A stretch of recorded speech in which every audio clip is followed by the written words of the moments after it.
Hello, everyone.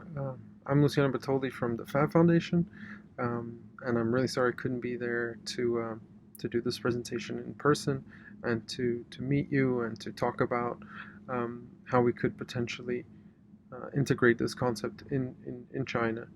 Um, but I'll be sharing my email address at the end of the presentation, and I would love to hear from you if you have any ideas or even um, unrelated questions or proposals or projects or any other information that you would like to get from the Fab Foundation. It's important for us to know that we are here to support all Fab Labs and all the work that's being developed across the world. So please do get in touch. Let's get into it. Okay, so I'm going to be telling you a little bit about Fab Academy X today. What were some of the motivations behind starting this project? What is the roadmap, and I'll tell you a little bit about the pilot program that we're running and what are some of the plans for the future. So the Fab Lab network is around 1,200 labs, which is consistent with the amazing growth that we've seen in the last few years. But even so, only around 80 of those labs participate every year in the Fab Academy program. And we have approximately 250 students joining the program every year. So that clearly shows that we're not being able to reach um, the, the number of labs that we would like to be reaching with the program.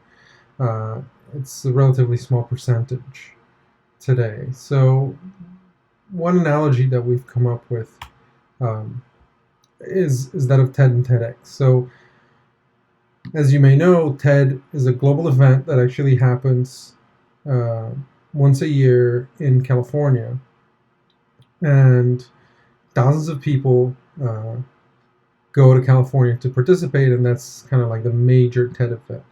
Um, and at the same time, in the last few years, we've seen the TEDx program come around, and those are independently organized, smaller, kind of local, regional TED events. They're not organized by TED, but they are in some way sanctioned by TED. And those events will have a much smaller crowd, maybe hundreds of people versus the thousands that go out to Monterey for the main TED event. But if we take all the various TEDx events taking place around the world, then you're definitely reaching a much larger population um, through that program than you are with the one event that happens once a year in California. It can hold a few thousand people. You could potentially have an audience of hundreds of thousands, and I'm sure that's close to where they are today. And so we want to do something similar with Fab Academy. How can we make it a little bit more flexible? How can we make it not something that happens at a distinct time and place, but something that could be taking place in parallel across the world? And so looking into how we could achieve that, these were kind of the three main areas that we found Fab Academy to be a little bit more limited on, and thus required all the flexibility to come from the participants. So how can we ourselves be more flexible and reach more people? And so the first thing that we looked at is localization, and a big part of that is language, but a very big part of it is also the local culture, and that could mean thousands of different things, and that's why it's really important that the Fab Academy X programs are actually customized to the specific region, and they're not themselves something that can be replicated without any customization. The idea is that they are fully custom. So the second major way in which we want to achieve this flexibility is by making it, number one, more reliant on local resources. So instead of having such a centralized system like we do in Fab Academy, we want to put in place the correct people, and we want to train the people locally in order to take over some of these roles that in Fab Academy are centralized. And the more we're able to do that, then the more flexible we can also be with the schedule, since you are not competing, um, for people's time, but you really have a team in place that's dedicated to that program, so it can revolve around the needs of the specific program. And the second one is affordability. So how can we, in some ways, make it more affordable, um, but also sustainable, which in many ways is a difficult challenge. But again, it goes into the solution goes through integrating people locally as quickly as possible and training those people as quickly as possible, so that the cost of participating in the program is tied to the cost of running the program locally. So we're not having to deal with kind of disparages in economies throughout the world, but we're dealing only with one economic situation, which makes it a lot easier to have the cost of the course be something that is feasible and in tune with the reality of the location. So with this in mind, we started preparing for actually rolling this out a couple years ago. Person in the middle there is Francisco Sanchez, who works with us a lot and worked with me a lot in developing this and developing the network there in Kerala, so that we could get the program off the ground. So we've actually been working with them for over 2 years now, training people on the ground, setting up two kind of core labs that are going to be supporting the network that we're rolling out. The whole idea was, in order for us to try this out, we got to have like a model Fab Lab local network to test the system on. And so we actually had to build that. And we did, with the help of the local government in the state of Kerala, which is that little coastal tip of India there. And you can see marked on the map, those are the 20 labs on top of the 2 original labs, the 20 labs that we set up this year. And those labs are being staffed by individuals that have been trained by Francisco and myself over the past 2 years. They've gone through what we called at the time the pre-academy program, and then they have themselves gone through the Fab Academy program as well. So we have around 30 people in Kerala now that are supporting this work. And so the next step was clearly to develop what was going to be this Fab Academy X program. And so the idea is, we have a network. Let's develop a program that satisfies the needs of that network. And so in some ways, I think that Fab Academy X sometimes is misconstrued as a model that can just be replicated all over the world, like flicking the lights. But it really, a lot of the work goes into the localization aspects of it and making sure that we are meeting the needs of the local population, whatever those may be. So in our case, the local population was university students, and there's very little hands-on education when it comes to engineering specifically.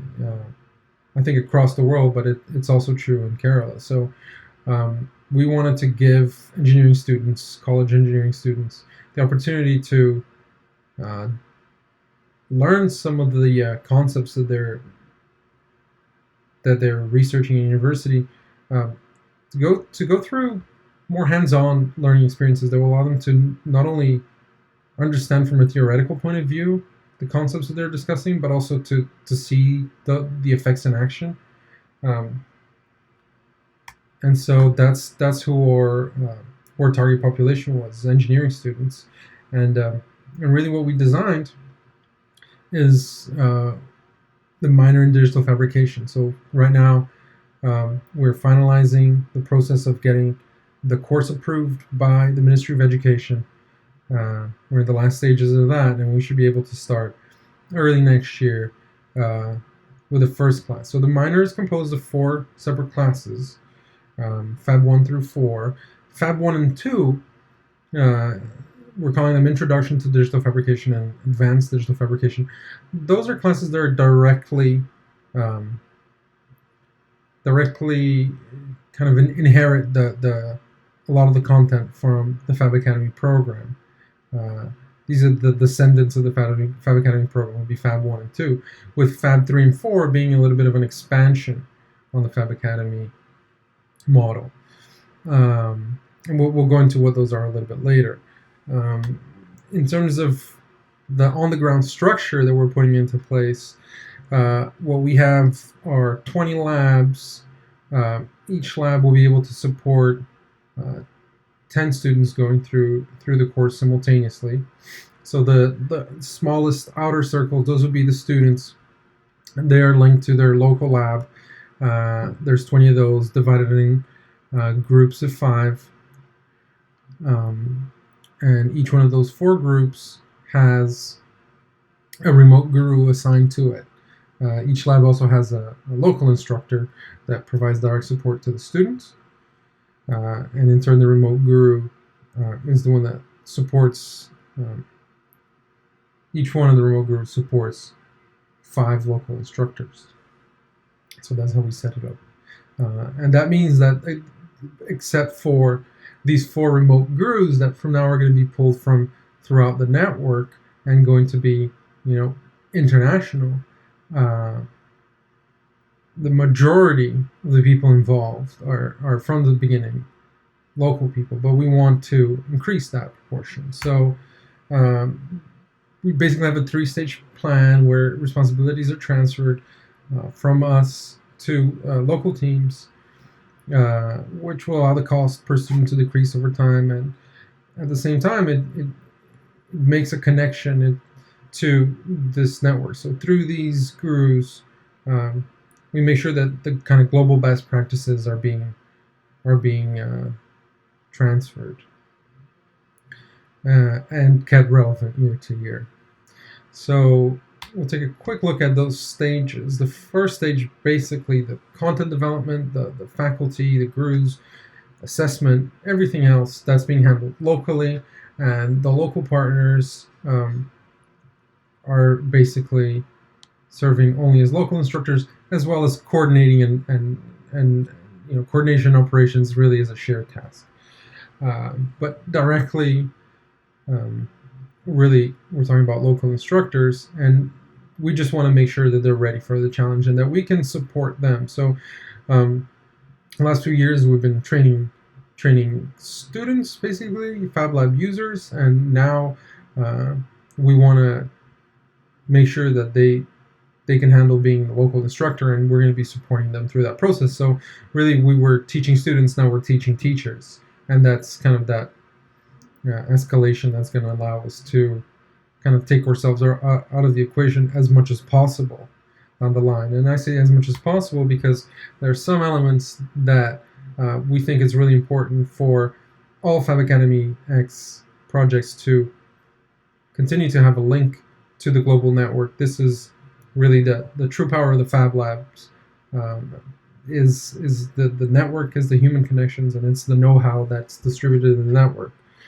So things like content updates, supply chain updates, specific training and workshops, access to highly skilled gurus, and the Fab Academy faculty. These are things that we don't foresee or would want to see being removed from the program. This is, I think, how we make sure that whatever program is under the Fab Academy X structure will be perceived as a real Fab Lab network course, just like Fab Academy is today.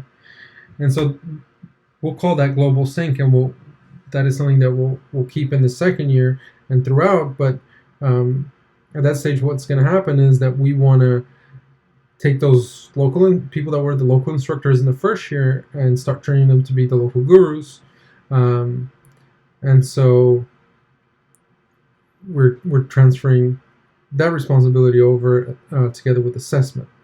Now, I'm calling these stages and not really years. I mean, potentially these could be done in 3 years, but we're more concerned about kind of hitting the correct milestones and that everybody's ready to take on these challenges in time. So it may be that some stages will take 1 year, and in other cases it will take a little bit more than that. But we're hopeful that we could go through this process in approximately 3 years, and then on the third year and consecutive years, basically, we would like to keep the global sync as something that we bring to the table. I think it's something that we all bring to the table by being in the Fab Lab network. Global assessment, I think, is also very important to the credibility of the course. And the IT infrastructure, backend, coordination, operations, these this is kind of like the framework on which the course is built, and I think that we can bring a lot to the table by connecting Fab Academy and all the Fab Academy X courses through this infrastructure to make sure that they remain relevant and that they're being taught kind of to the standards that they were developed for.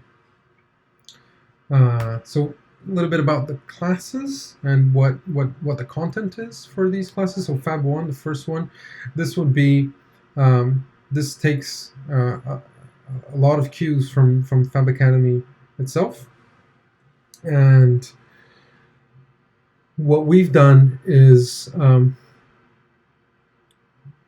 assigned a few key people throughout the Fab Lab and especially the Fab Academy group of key individuals that have been kind of in the background for the last few years, doing a lot of the groundwork to replace Professor Gershenfeld in his role of teaching. So we've identified a few people that we feel are really, really strong in 2 or 3 or more of the assignments and areas that we touch upon, and ask them, how would they teach it differently from Neil? That's very important to us as well. We don't want whoever is teaching the class to just be repeating Fab Academy. We want them to kind of put their own personality into it and kind of their own view of things into it. So we start with the core Fab Academy content and curriculum, but then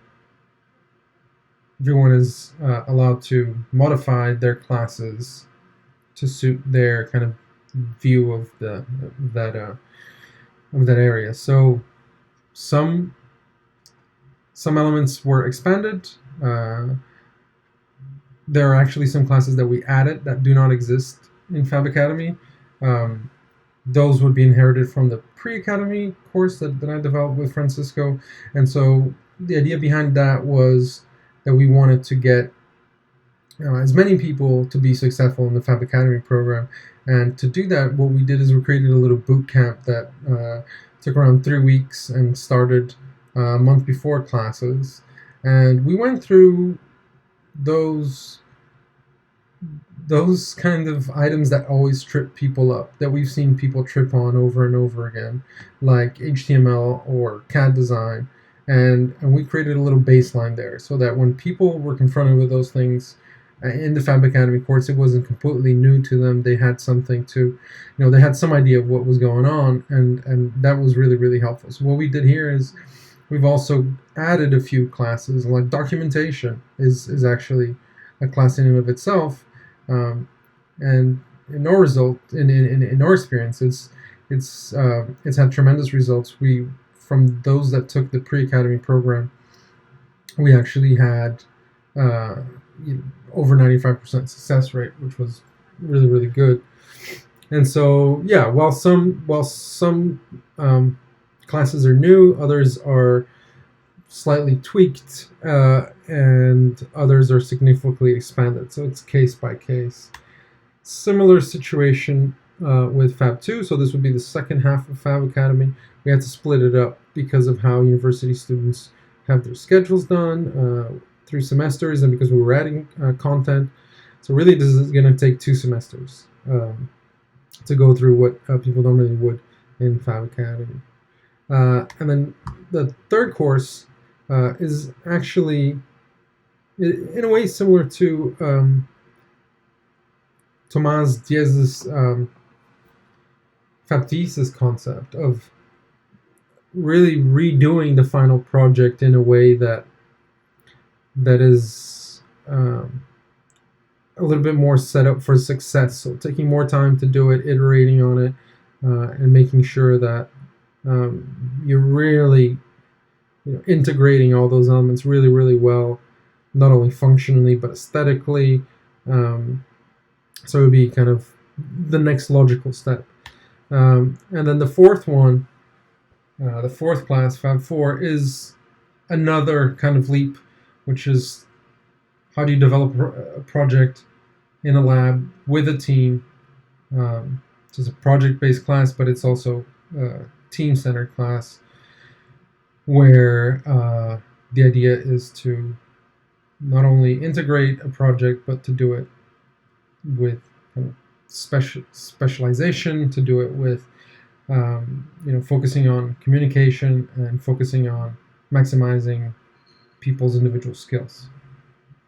So that's one version of Fab Academy X. That's what we call Fab Academy X Kerala, and it's very much suited to university schedule. A lot of the content is taking that into account, but that's not the only version of Fab Academy X that could exist. We would like to see a lot of different versions. So Fab Academy X in Kerala is education based, and we could very easily take that experience and expand it to another group of universities somewhere else in the world. We could do that relatively quickly now that we've gone through at least part of the process. So that's interesting, but more interesting than that is that we're also have heard from a few different institutions on other versions of the course. What would Fab Academy look like if it was tailored for people that work in a large corporation and around the schedules and around their availability? Godrej in India is a company that has tried to do Fab Academy last year, and while they were relatively successful, there were a lot of things about participating in the Fab Academy program that really didn't gel well with the way that the company operates, and so they're considering developing kind of a version of Fab Academy that would work better and that they could offer to all of their employees throughout their businesses. They're actually a conglomerate that has many different businesses, and so interesting that way. Another conversation that we've had recently has been with Global Humanitarian Lab and a project that they're doing with the UN Refugee Agency. And the idea there is, could we develop a Fab Academy X program designed for refugees in refugee camps?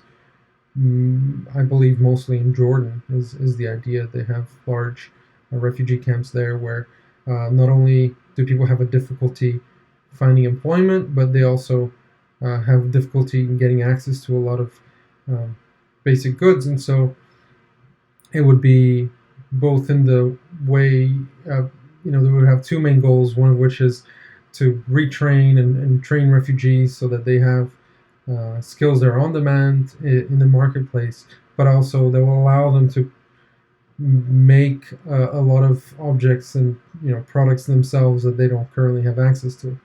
And then the latest conversation I've had was with someone who's working up a proposal for the mayor of São Paulo. The city of São Paulo in Brazil has 12 fab labs, a small network of labs there, and they may have some interest in developing a course that's specifically designed for their network and kind of their realities and their goals. And so could this potentially mean that there is an opportunity to develop a Fab Academy X course in China? I think definitely from my point of view, I think that the next frontier for digital fabrication education is secondary education, and so that is a trend that we've definitely seen. That is definitely something that is going to happen sooner rather than later. And I think that having such a strong focus on education as China does, that may be one of the possible um, ways forward. But I'll be really interested in talking to you about what your views are and how you think uh, it would be best to integrate digital fabrication education into existing programs, existing interest groups, existing uh, groups of population in China. And so please do get in touch. And again, I'm terribly sorry I couldn't be there. Hopefully, I've given you an overview of what Fab Academy X is. And I hope to talk to you soon. Thanks.